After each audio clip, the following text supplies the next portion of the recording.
अधिकारी समेत 4 अन्य शहीद। हमले के पीछे जैश से जुड़ा संगठन।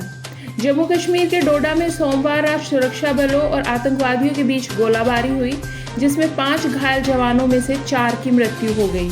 बाद में इस हमले की जिम्मेदारी आतंकी समूह कश्मीर टाइगर्स ने ली।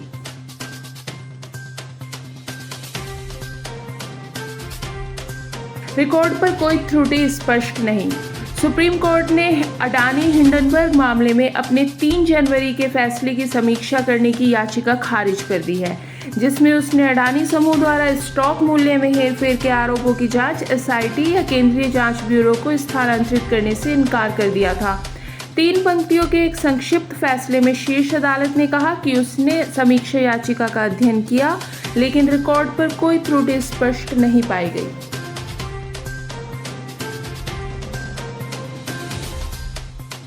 प्रशिक्षु आईएएस अधिकारी पूजा खेड़कर ने अपने खिलाफ शक्ति के दुरुपयोग के आरोप के विवादों को संबोधित करते हुए कहा कि उन्हें दोषित घोषित करने वाला मीडिया ट्रायल गलत है।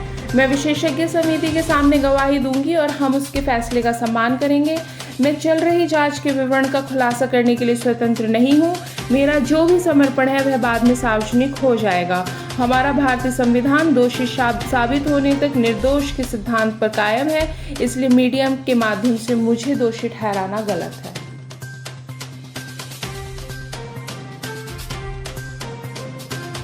भारी वर्षा की चेतावनी। आईएमडी ने महाराष्ट्र, कर्नाटक, गुजरात, गोवा के कुछ हिस्सों में अत्यधिक भारी बारिश के लिए रेड अलर्ट जारी किया है। भारत मौसम विज्ञान विभाग के एक महत्वपूर्ण मौसम सलाह के अनुसार आने वाले दिनों में कई क्षेत्रों में अत्यधिक भारी वर्षा की अलग अलग घटनाओं की भविष्यवाणी है। आईएमडी के ताजा अपडेट के मुताबिक कोंकण समेत कई इलाके, गोवा, मध्य महाराष्ट्र के घाट क्षेत्र, गुजरात, तटीय कर्नाटक और दक्षिण आंतरिक कर्नाटक में बहुत भारी बारिश होने की संभावना है।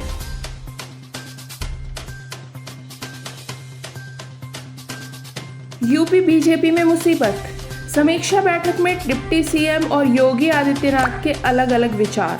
लखनऊ में यूपी बीजेपी की समीक्षा बैठक के दौरान असंतोष स्पष्ट था, जहां योगी आदित्यनाथ ने राज्य में पार्टी के खराब प्रदर्शन के लिए अति आत्मविश्वास को जिम्मेदार ठहराया है।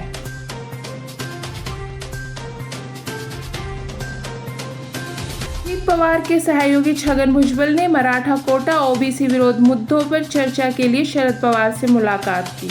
छगन भुजबल ने कहा कि शरद पवार ने उनसे कहा है कि वह अगले 2 दिनों में मुख्यमंत्री एकनाथ शिंदे के साथ इस मसले पर चर्चा करेंगे। यह यात्रा मराठा कोटा मुद्दे पर सर्वदलीय बैठक के विपक्ष के बहिष्कार के लिए शरद पवार पर परोक्ष हमले के एक दिन बाद हुई है।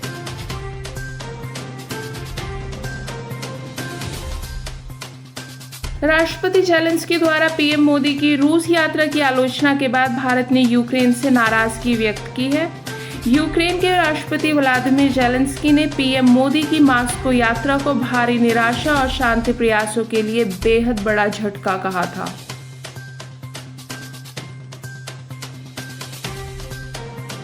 पाकिस्तान सरकार कथित राज्य विरोधी गतिविधियों के लिए जेल में बंद पूर्व प्रधानमंत्री इमरान खान की पार्टी पीटीआई पर प्रतिबंध लगाएगी। इमरान खान को कई अदालती मामलों में लगभग 1 साल तक जेल में रखा गया है।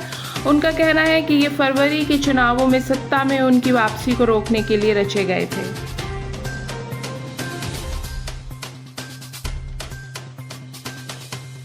जस्टिन ट्रूडो ने दिलजीत दोसांझ को कहा, पंजाब का लड़का, बीजेपी नेता ने दी क्लास। जस्टिन ट्रूडो ने एक सोशल मीडिया पोस्ट में कहा कि कनाडा एक महान देश है, जहां पंजाब का एक लड़का इतिहास बना सकता है और इस पूरे के पूरे स्टेडियम को सेल आउट कर सकता है।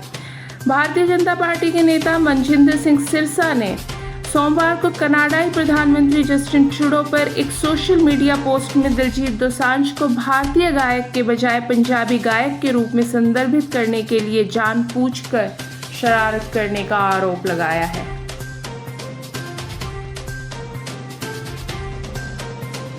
स्पेनियर्ड कार्लोस अल्कराज ने रविवार को विंबलडन में अपना चौथा प्रमुख खिताब जीता और एक दिन बाद देश के राफेल नडाल ने 21 वर्षीय खिलाड़ी को जोरदार समर्थन दिया।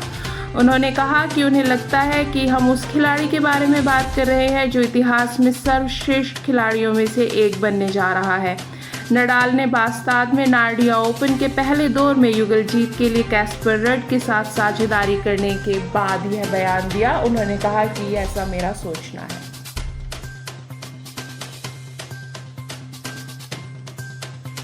भारत के 10 करोड़ से अधिक विकलांग लोगों का अपमान करने के लिए हरभजन सिंह, युवराज सिंह और सुरेश रैना के खिलाफ पुलिस शिकायत दर्ज की गई है।